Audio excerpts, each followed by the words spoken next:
the tallest freestanding mountain in the world, Africa's highest mountain. Welcome to Mount Kilimanjaro. Day one sees us walk through the forest zone, and as you can see around me, very, very green.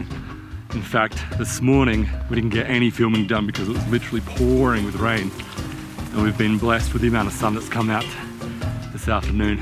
And so far it's been very, very relaxed, which is good, and we're hoping that theme continues. But as you can probably see from some of the footage, it's very muddy still. These porters that are passing me right now are constantly going up the mountain with packs that are at least 4 to 5 times heavier than the ones we've got, and it is just crazy, crazy impressive.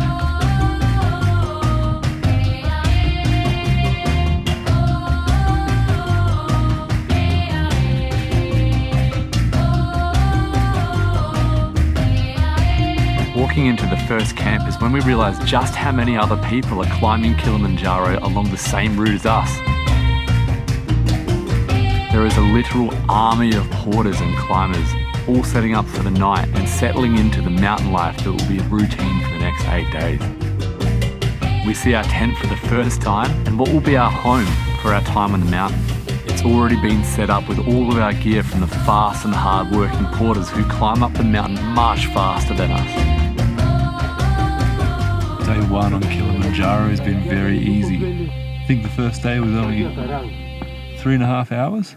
The only unfortunate thing was it just rained and rained and rained and rained. So everything got saturated, all our boots are super muddy, the pants are super muddy, the entrance to the tent is super muddy, but we're loving it.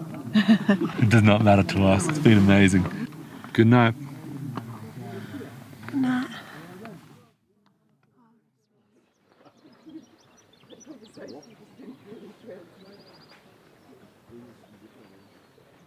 Welcome to Kilimanjaro, day 2. Wasn't a lot of filming going on yesterday because it was so wet. But let me tell you something, Rebecca and I are stoked. We woke up to the sound of monkeys this morning at maybe 5:30. They acted as our alarm clock. This tent setup is absolutely incredible compared to what we're used to. We normally have a little bivvy tent. It's actually a 1-person tent, but we both sleep in there.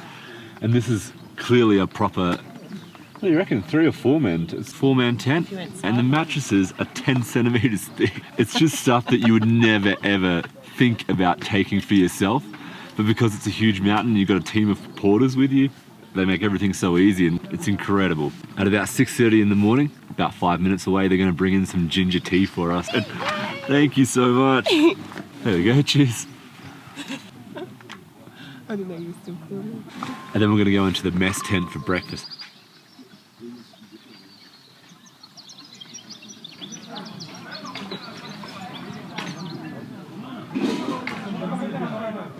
So this is what breakfast is every day on the mountain. In fact, this is what lunch and dinner is every day on the mountain as well. Beck and I have this blue tent all to ourselves. We've got an actual table, actual chairs, and some of the best food I've ever had on a trek in my life. Hey, there's even peanut butter. Amazing. And just when you think you can't eat anymore, they just keep bringing more and more food in. It's incredible.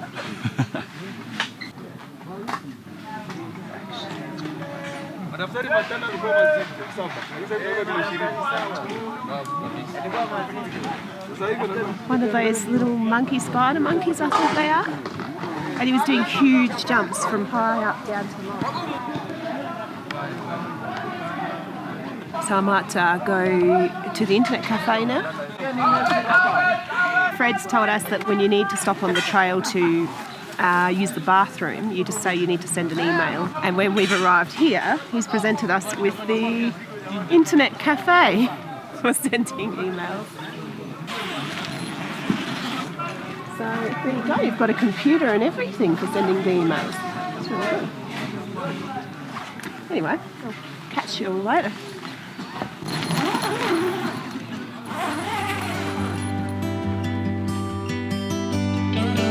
We were still making our way through the forest zone and couldn't help but just be totally elated by the fact you are surrounded by such lush green vegetation everywhere. You can literally feel the stresses of the city life you left behind melt away as you walk through the beautifully crisp forest air, and an uncontrollable smile is a direct result. Every now and again we catch up to groups of slower walkers on the trail that cause roadblocks, but also gives us a good sense that we're walking at a reasonable rate.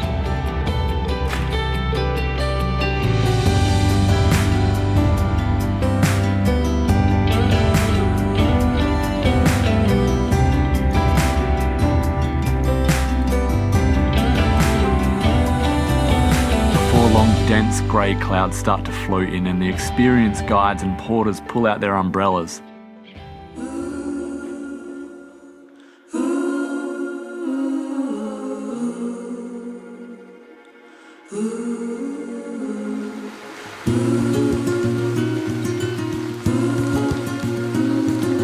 Day 2 is all about rain.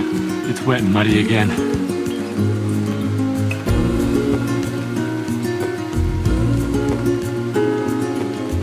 We arrive at Camp 2 in a deluge of water falling from an unforgiving sky. We are met by a scene of climbers who are fatigued, sodden, and at their wits' end.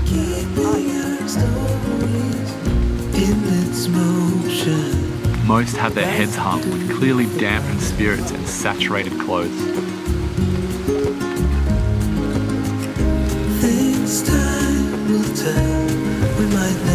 We would find out later that many hikers couldn't handle the constant downpour and didn't make it past this day.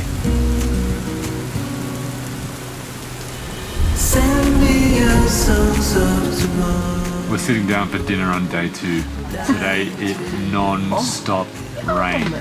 It was torrential downpours to the point where the paths we were walking on turned into literal streams with waterfalls. We have waterproof boots, and they were full of water by the end of the day. By the time we arrived at the hut, we were shivering. Every inch of us was drenched, and we just didn't know what to do. I actually think that's the most challenging hike I've ever done. To be warm right now is incredible because it felt like I was just never going to be warm again. So our issue is at the moment our boots are drenched and they're not going to dry overnight, and if we continue to walk into freezing temperatures like sub-zero, those boots are going to freeze and it's going to freeze our feet. So we're really hoping our stuff dries out overnight or over the next couple of days. Anyway, I think we'll call it a day here and we might see you tomorrow morning. I'm wrecked.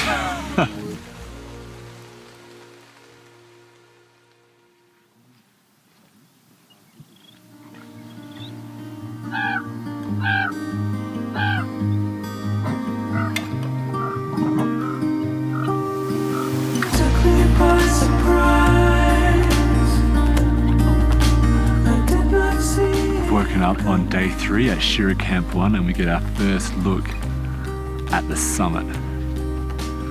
And it looks incredibly impressive with the sunrise.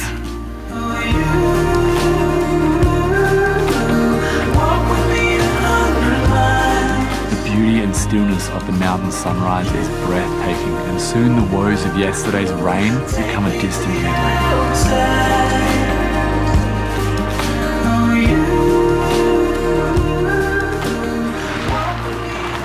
With the rising sun, we scatter all of our wet gear across the scrub in an attempt to dry them out. Any small improvement that can be made will be a much appreciated one.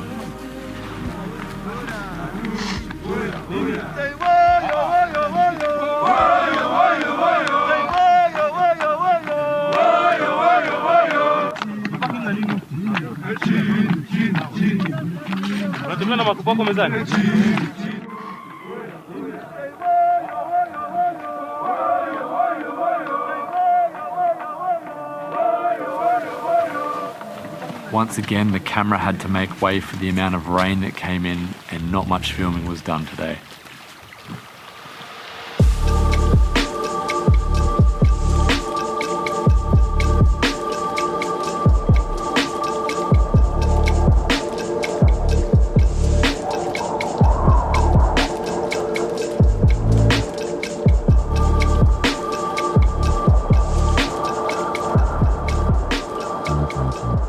We are literally in a cloud right now at 3,800 meters in the air at Shira Camp 2, and you step outside, it's freezing, you can't see a thing, exactly like our Grampians trip, mist everywhere and it's really cold. And then you step in here and it's like summertime. It's warm. Maybe summertime's a bit of an exaggeration considering we've got long thermals and a beanie on, but it's brilliant in here. So we rock up, the porters have already pretty much set everything up. We've just taken our shoes off and got our feet dry because they were still saturated from yesterday's debacle. And then maybe like 20 minutes into sitting down and getting organised in here, we get a knock on the tent and the porter comes in. Hello, I have tea for you. And the tea pretty much normally means that lunch is going to be right afterwards. I can't express how hard these porters work. It is incredible. It almost makes you feel like you're not achieving as much as you could be by climbing this mountain. But man, they make it easy for you.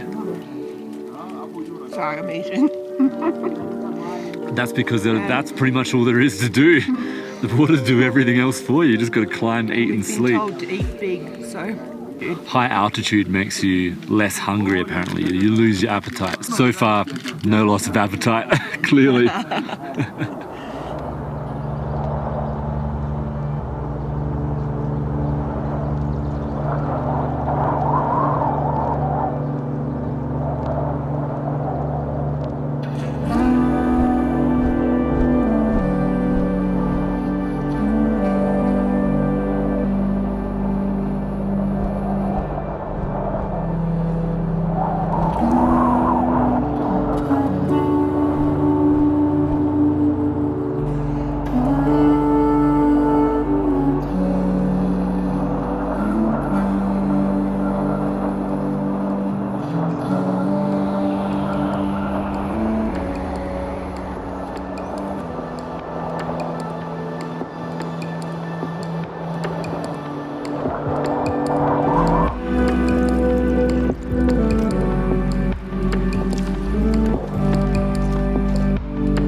Just after lunch, I went outside to get a photo of the sign at this camp, and I met a guy called Niraj, who's just made it up. He's from India and he's only got one leg. One fucking leg. And he just said all he wants to do is make it to Uhuru Peak. That's his dream, and it just makes you think, like, what excuse do any of us have not to chase our dreams? Dude's got one leg. I'm finding it hard with two legs and taking my pack, and this guy's literally on crutches making it up the mountain. What excuse do you have? You know? Just gotta go after it and really do what you want to do. So inspiring.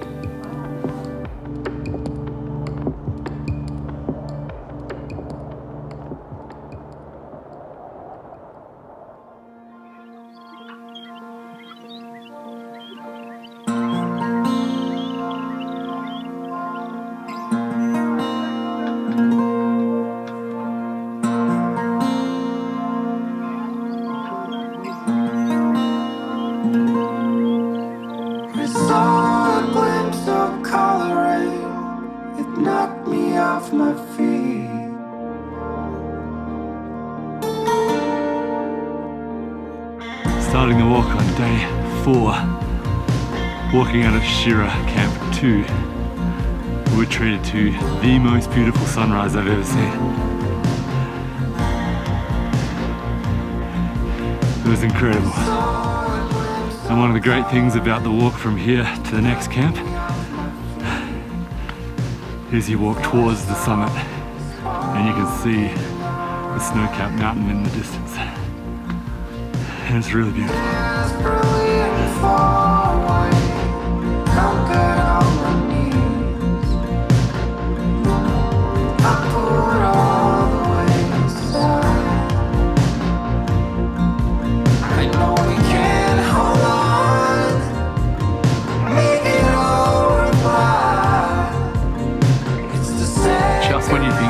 Feeling a little tired, there'll be a porter walking easily past you, laden with an amount of gear you would struggle to carry down your street, let alone up a mountain.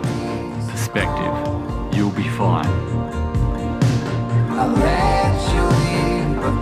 By the time we reach Lava Tower Camp, the clouds have well and truly set in. We're not stopping here for the night, and so we have to get a move on to avoid another soaking.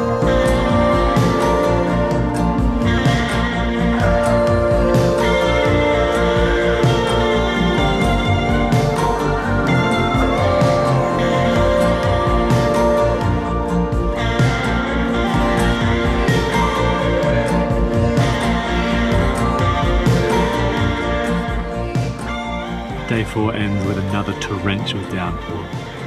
We thought we were going to be alright. This morning was so sunny and glorious. But Kilimanjaro showed us that mountain weather is very, very unpredictable. And by 12 o'clock, as our guide Fred had suggested, it was pouring down with rain. And we got soaked again. All of our clothes are hanging up in the mess tent. And our soles are a little bit more dampened than they would have been if it didn't rain. But that's okay. Tomorrow's another day.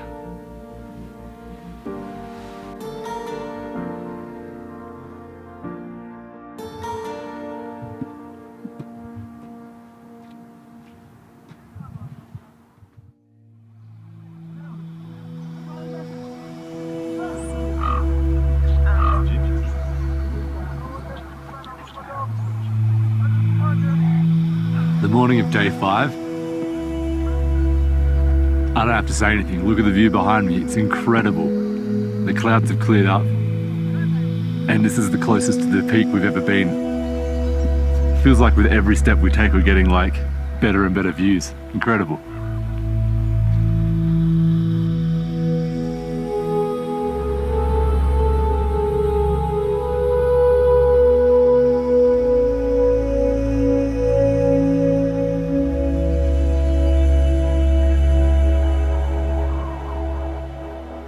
Today's another short day. We're going to start walking at 7:30, 8 o'clock, something like that. And then we've only got 4 hours, 3.5, 4 hours to get to the next camp. The idea is that it generally rains around 12 o'clock, so we're hoping to get to camp before it starts pouring down with rain again. And it's hard to believe when you wake up on mornings like this that it's ever going to rain because it's just so clear and beautiful. But for now, we're just enjoying the view. Amazing.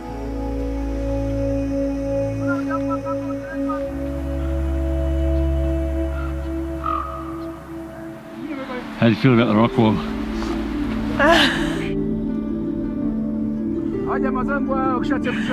Excited but terrified. So many things I'm scared of, but heights is one of them. Although Barranco Wall is only 257 metres high, it seems much higher from the floor of the camp. Climbers strung up like dotted ants along a rock fortress gives a feeling of intimidation as much as it does excitement. To get to the next camp, we must climb up and over this beast, and Fred suggests I pack the camera away as I'll need both hands to safely traverse this section of Kilimanjaro, especially in the rain. Once again, the strength of the porters quickly squash any ideas that this is in any way insurmountable. Once past the ridge of the wall, you can see the next camp in the distance, deceivingly still another hour away down this huge valley.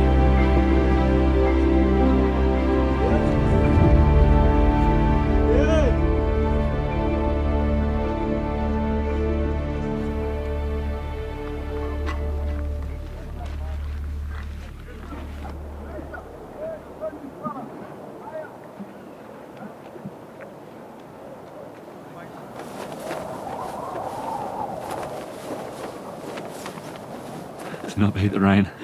I suggested maybe it would start at 12. Started at 9 today. Early. Thought to get away early. Did not beat.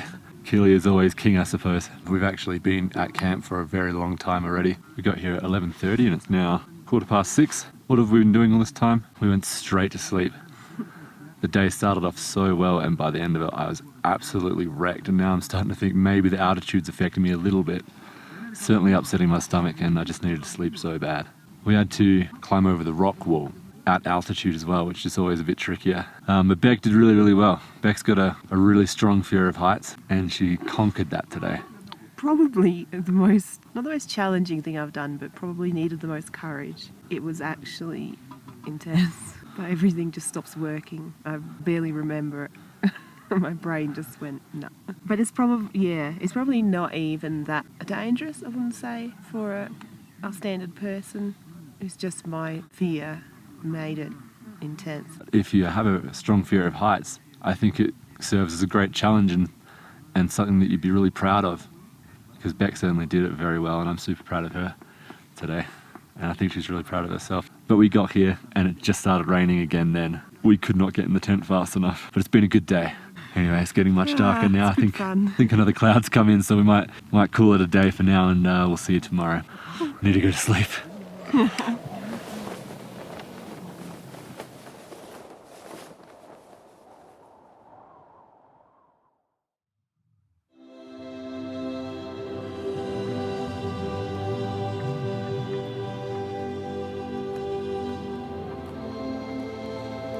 Welcome to the morning of day 6. This one's an exciting one because we've only got a short 3-hour walk to the next camp from here, and then we have lunch, and then we have dinner, and then at 12 o'clock in the morning we're going to be walking up that thing right there. It's so close. What's not exciting is I went to visit the toilet this morning and it was not good. My stomach is getting weaker and weaker as we go higher and higher, so hopefully I still have confidence in my step, but I think I might put a spare pair of underwear in my pocket today. No cloud. Well, we're above the clouds. That's probably why. Have you guys ever experienced a sunrise above the clouds? It's really beautiful. It's pretty cool to have a view of Kili behind us and Maru in front of us. What a special place.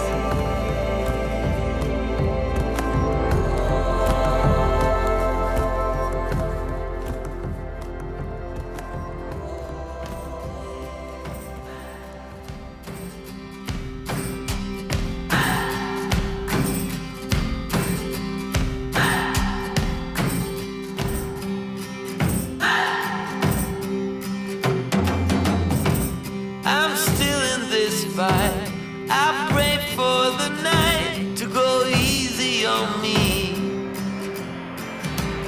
You keep blowing me out, I keep holding you in. I keep asking myself, oh, why do you still hurt? Why do you still hurt?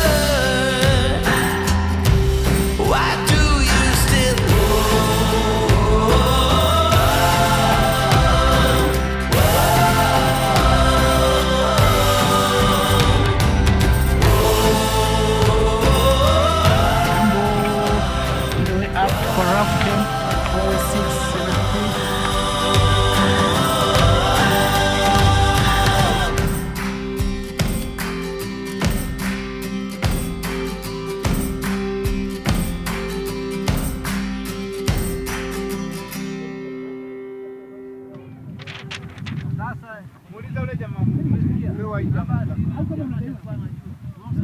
We've just rocked up at Barafu camp.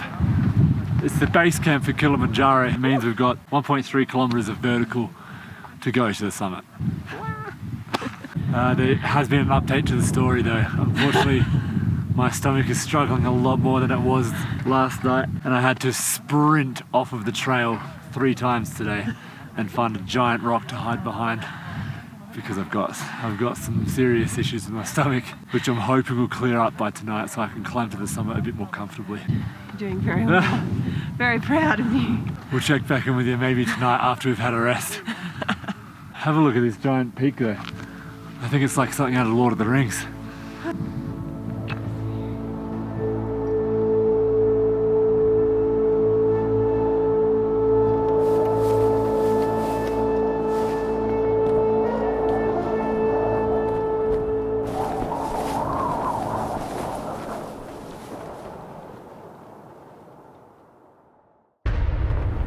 The time has finally arrived. It's 9:30 at night. We've had 2.5 hours sleep, and tonight we're going for the summit. How do you feel about that, Beck? It's exciting. Very sleepy right now. It seems very, very cold outside, and for 2 Aussies that haven't really seen the snow before, it's very hard to know what to wear. So we're hoping we've got everything we need. Let's do it!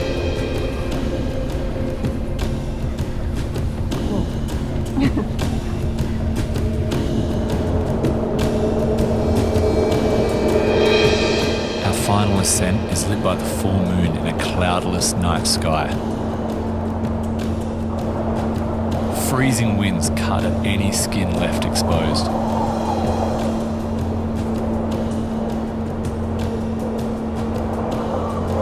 Dawn reveals an endless frozen landscape. It's minus 25 degrees, the wind unforgiving. A plateau means we must be close, but thick fog doesn't allow us to see.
Looking back at the glacier after a quick descent, a feeling of overwhelming accomplishment mixed with exhaustion.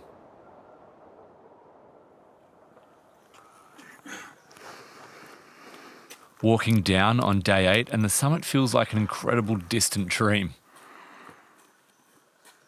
The short last day hike through the forest zone gives us time to reflect on what a life-changing experience this trek has been, one that will remain with us forever.